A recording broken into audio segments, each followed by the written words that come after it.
Hello everyone, আসসালামু আলাইকুম। আপনারা সবাই কেমন আছেন? এই তো আল্লাহর রহমতে আমরা সবাই ভালো আছি। তো আজকে আর একটা ভিডিও নিয়ে আমি আপনাদের মাঝে চলে আসলাম।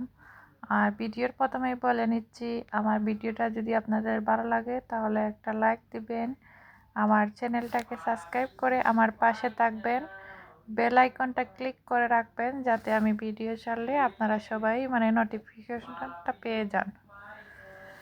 তো আজকের ভিডিওটা হচ্ছে, এখানে দেখতেই পাচ্ছেন অনেকগুলা শুকনো মরিচ, আর এগুলা অনেক জাজ খুলেছি আর নাড়ানাড়ি করতেছি। তো আমার অনেক জাজ লাগতেছিল, মরিচগুলো অনেক জাল। এগুলা বাংলাদেশ থেকে নিয়ে এসেছি, ঠিক আমি নিয়ে আসি নাই, দেশ থেকে আমার ভাই এসেছে, আর এগুলো আমার আম্মা পাঠিয়ে দিয়েছেন। তো প্রতিবারই আমার ভাই যখন আসে অনেক জিনিসপত্র আমার আম্মা দিয়ে দেন, আর মায়ের হাতের তো জিনিস বলেই আলাদা একটা কথা আছে না। তো আসলে মায়ের মতো কেউ হয় না এরকম। এটা মানে কি বলবো। আর এই যে এখানে রোদে শুটকিগুলা দিয়েছি, এগুলা সব হাতে বানানো শুটকি। তো ভাবলাম একটু রোদে শুকিয়ে নেই। আমি একটা জিনিস শেয়ার করি, এই যে এগুলো হচ্ছে বিন্নি চাল বা স্টিকি রাইস, তো ওগুলাই। আর এগুলো আজকেই বাংলাদেশ থেকে আসছে। তো আমি তো এগুলোর মধ্যে দেখেন অনেক ময়লা, এই যে ফেলেছি।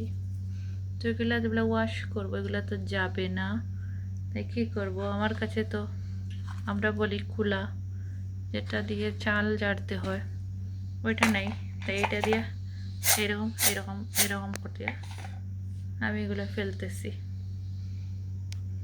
তো আমার আইডিয়াটা কেমন অবশ্যই জানাবেন। তেমন একটা ভালো না, বাট হাতের কাছে আর কিছুই নাই। ওকে, তো এটা হচ্ছে একটা কাঁঠাল, এই যে এইটুকু আমার হাত দিয়ে দেখা যাচ্ছে। আর এটার ভেতর থেকে এরকম রোয়া হয়েছে, একদম ছোট ছোট। তো এটা হচ্ছে বাংলাদেশ থেকে এসেছে। এখন আমি পুরোটাই খুলে নেব, যাই বের হয়। ওকে, তো আমড়াগুলা হচ্ছে দেশ থেকে আসছে।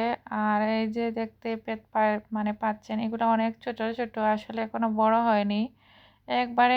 ভিতরের যে ইয়ে আছে না বড়া, যে এটা কেটে বিচি কেটে নিয়েছি, বিচিটাই হয়নি। তো এত কচি কচি আমরা যে যেইটাই বাজারে বের হয়েছে ওইটাই নিয়ে আসছে। আর আমিও খেতে ভুলে গিয়েছি ওই দিন, তো আজকে একটু কাটলাম। আর এই তো লবণ মরিচ নিয়ে আসলাম, একটু একটু করে খাচ্ছি। আর এখন বাচ্চাদেরকে দিয়ে দেব। এরপরে হচ্ছে এখানে বুবি বুবি খাওয়ার জন্য আমার এত মন চাচ্ছিল। তো আমার আম্মাকে বলেছিলাম, দিয়ে দিয়েছেন। আলহামদুলিল্লাহ, যা যা খেতে ইচ্ছা করেছে সবই পেয়েছি। অনেকের কাছে এগুলা কিছুই না।